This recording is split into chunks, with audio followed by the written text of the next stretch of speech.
¿Qué tal chicos? ¿Cómo están? En esta ocasión vamos a ver un problema muy especial, muy particular de lo que es el tiro parabólico, ya que no vamos a utilizar las fórmulas típicas de velocidades en X, en Y, tiempos, etcétera, debido a los datos que nos presenta el problema. En este caso, el problema nos dice que determinemos la velocidad inicial para que un objeto alcance una altura máxima de 4 metros a una distancia de 20 metros, mientras este va a realizar un movimiento parabólico. Entonces, de nuevo, ¿no? En todos estos tipos de problemas nos conviene realizar mucho un pequeño diagrama.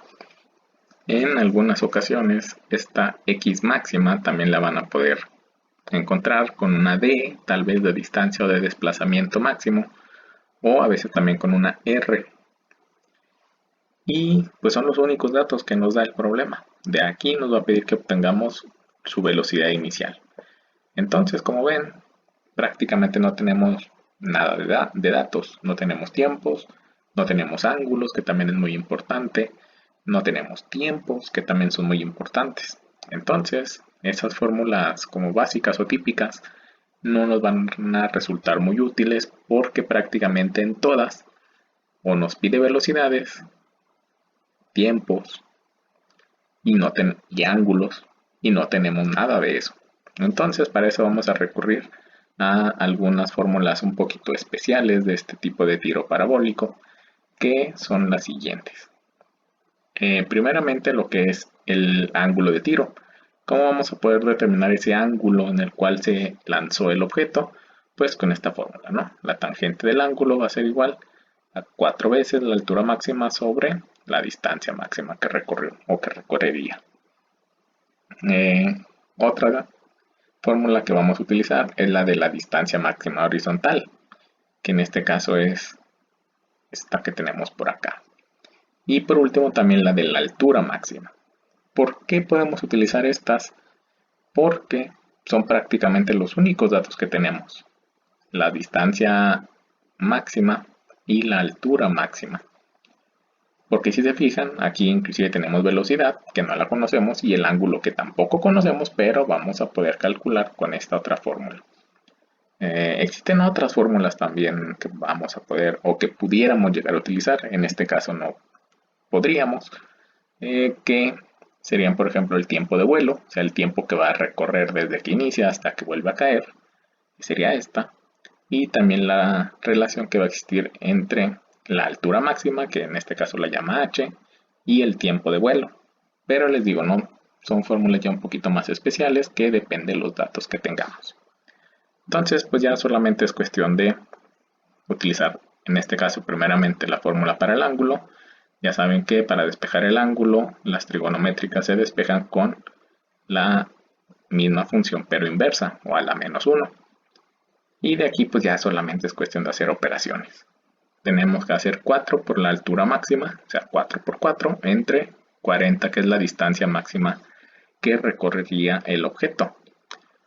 Aquí pues ya solamente es cuestión de hacer operaciones y aplicar la tangente inversa, y les va a dar un ángulo de 21.8 grados. Después vamos a tener una de las dos fórmulas. ¿Por qué una de las dos? Porque las dos nos va a servir para lo mismo. Simplemente vamos en este caso a utilizar ambas para que puedan observar que el resultado es exactamente el mismo, únicamente como comprobación. Vamos a empezar con la distancia máxima. En este caso, lo que nos va a pedir es la velocidad inicial. Entonces, pues tenemos que despejarla. Ya saben que este seno de 2 veces el ángulo está multiplicando, pasaría dividiendo, y la gravedad que está dividiendo pasaría multiplicando. Entonces la gravedad pasa multiplicando y el seno de 2 veces el ángulo dividiendo. De aquí pues ya solamente es cuestión de sustituir la gravedad, que es 9.81 por 40, que es la distancia máxima, entre el seno de 2 veces el 21.8, que es el ángulo que acabamos de calcular.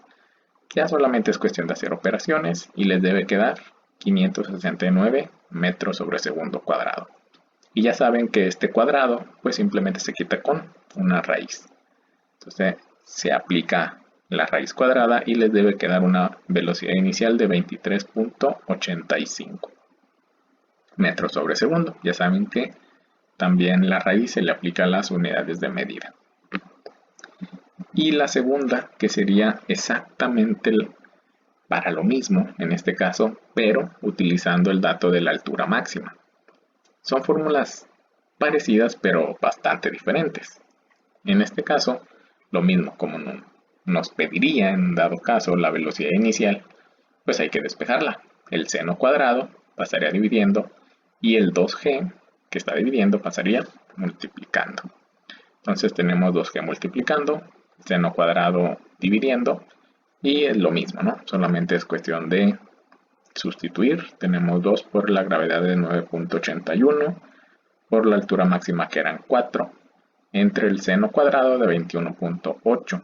Aquí recuerden, si es que no tienen mucha práctica con utilizar las trigonométricas a una potencia, primeramente apliquen el seno de 21.8 y después le aplican el cuadrado. De manera escrita, así se escribe, ¿no? Seno cuadrado de 21.8. Pero si meten eso en la calculadora es muy probable que les salga algún error.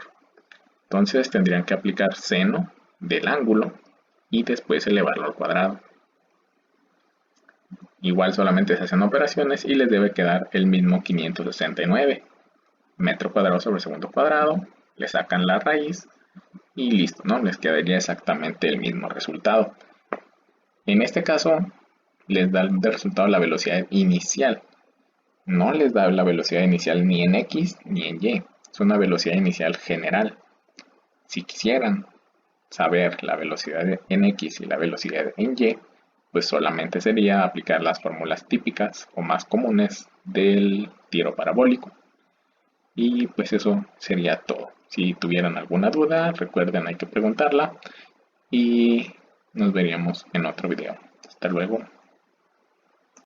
En este caso nos está diciendo que después de recorrer 20 metros, el objeto va a llegar a una altura máxima de 4. Pero recordemos, como es movimiento parabólico, ya saben que las parábolas son simétricas.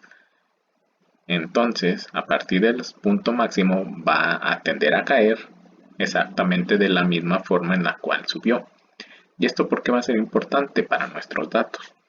Porque, si se fijan, no nos dan velocidades, tampoco nos da tiempos y absolutamente nada. Entonces, de aquí que podemos rescatar únicamente las distancias. ¿Y qué distancias son importantes? Obviamente, primeramente, la altura máxima que va a tener. En este caso, la llamaremos Y máxima. En algunas ocasiones la pueden llamar H máxima también, que sería de 4 metros. Y después, el otro dato importante también es la distancia en X que va a recorrer como máximo. Como ya sabemos, va a llegar en 20, pero solamente hasta la mitad de su recorrido. Todavía debe caer otros 20, por lo tanto debemos tener 40 de la distancia recorrida máxima.